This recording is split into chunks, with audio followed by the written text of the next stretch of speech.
Imagine, if you will, the deep blue of the Mediterranean Sea, sometime around the 1st century AD. The sun glints off the bronze eagles of Roman standards.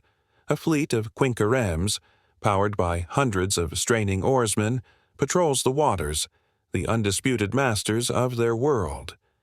Suddenly, a shadow falls over them. Not a cloud, but something vast, metallic, and utterly alien.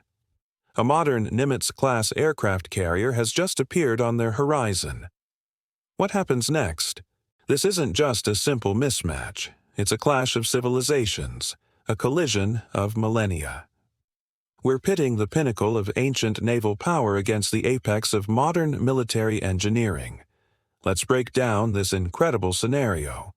First, let's talk about the Roman fleet. Don't underestimate them. A Roman quincunxeme was a formidable weapon of its time.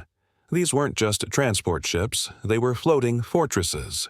Each one was about 45 meters long, carrying around 300 oarsmen and up to 120 marines. Their primary tactics were ramming and boarding. They'd use a massive bronze ram, the rostrum, to splinter an enemy's hull. Then they'd drop a bridge called a corvus, lock the ships together, and let their legendary legionaries swarm across to do what they did best.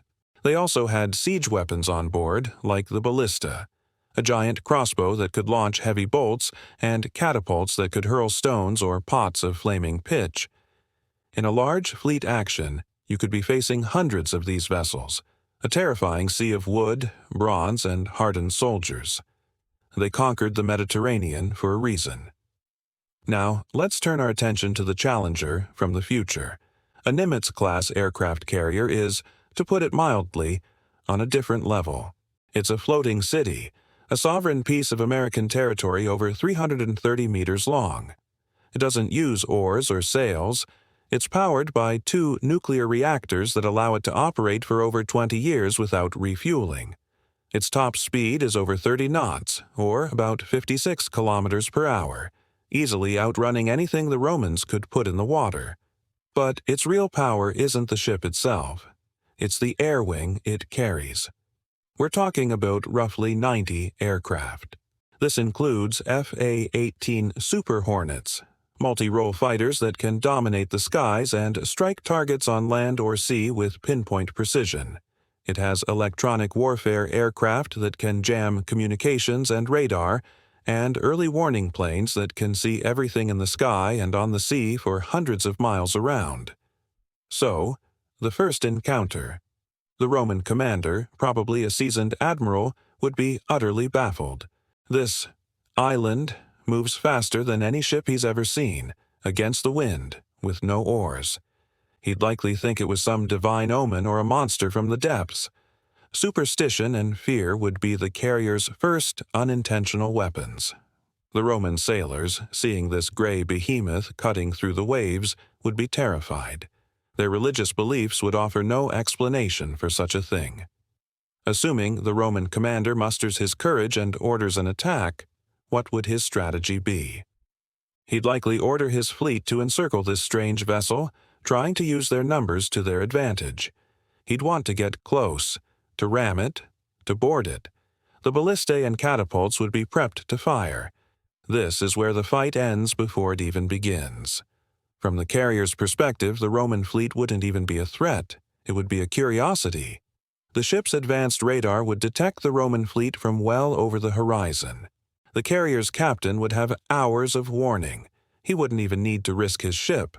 The first response would likely be to launch a single E-2 Hawkeye early warning aircraft.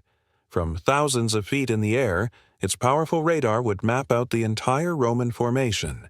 The crew would have a perfect god's-eye view of every single Roman ship, its speed, its heading. The Romans, of course, would have no idea they were being watched. They might see a strange bird in the sky, but they wouldn't comprehend its significance. Then, the captain of the carrier would have a choice. A show of force seems most likely. He wouldn't want to cause a massacre, but he'd need to establish dominance immediately. He might launch just 2 FA-18 Super Hornets. For the Romans on their decks below, the experience would be apocalyptic. First, a faint growing whine, then a deafening roar that would feel like the sky itself was being torn apart. Two strange metal crafts would streak overhead at supersonic speeds. The sonic boom alone would cause mass panic. It would be louder and more terrifying than any thunder they had ever heard. Oars would splinter, men would be thrown to the decks, and morale would instantly shatter. What if the Romans, through sheer discipline, managed to hold formation and launch their projectiles? A ballista bolt, even a heavy one, would just bounce harmlessly off the carrier's inches-thick steel hull. It would be like throwing a toothpick at a skyscraper. The same goes for catapult stones or flaming pots. The carrier's deck is designed to handle the immense force and heat of jet engines. A little flaming pitch wouldn't even scorch the paint. The carrier's crew could end the entire Roman navy without firing a single missile. The jets could simply make low-altitude passes. The sheer force of the jet wash, the powerful blast of air from the engines, would be like a hurricane. It could rip sails to shreds, capsize the smaller ships, and blow men off the decks into the sea. The psychological impact would be immeasurable. How do you fight a thunder god that commands the wind? But what if the Romans tried to board? Let's imagine a scenario where the carrier is stationary for some reason. If Roman ships managed to get alongside, their corvus boarding bridges would clang against the hull, far below the flight deck. Their soldiers would be faced with a sheer, unclimbable cliff of steel. Even if they had grappling hooks and ladders, what would they do when they got to the top? They'd be met by the ship's marine detachment, armed with modern assault rifles, body armor, and millennia of advanced tactical training. It would be a tragedy, not a battle. The real conflict here isn't physical, it's conceptual. The Romans are masters of a two-dimensional battle space, the surface of the sea. The aircraft carrier commands the third dimension, the air. By controlling the air, it controls everything below. The Romans wouldn't be fighting a ship. They'd be fighting an entire ecosystem of technology they couldn't possibly comprehend. Their weapons, tactics, and entire worldview are simply obsolete in the face of it. This thought experiment reveals the staggering scale of human technological progress. In just 2,000 years, we went from wooden ships powered by human muscle to nuclear-powered fortresses that project power across the globe. It's a humbling reminder of how far we've come. The Roman Navy was the undisputed superpower of its time, a testament to incredible organization and engineering. But against a modern aircraft carrier, they wouldn't stand a chance. It's a true clash of ages where the future would, without a doubt, reign supreme. So, what do you think? How would you handle the situation if you were the carrier's captain?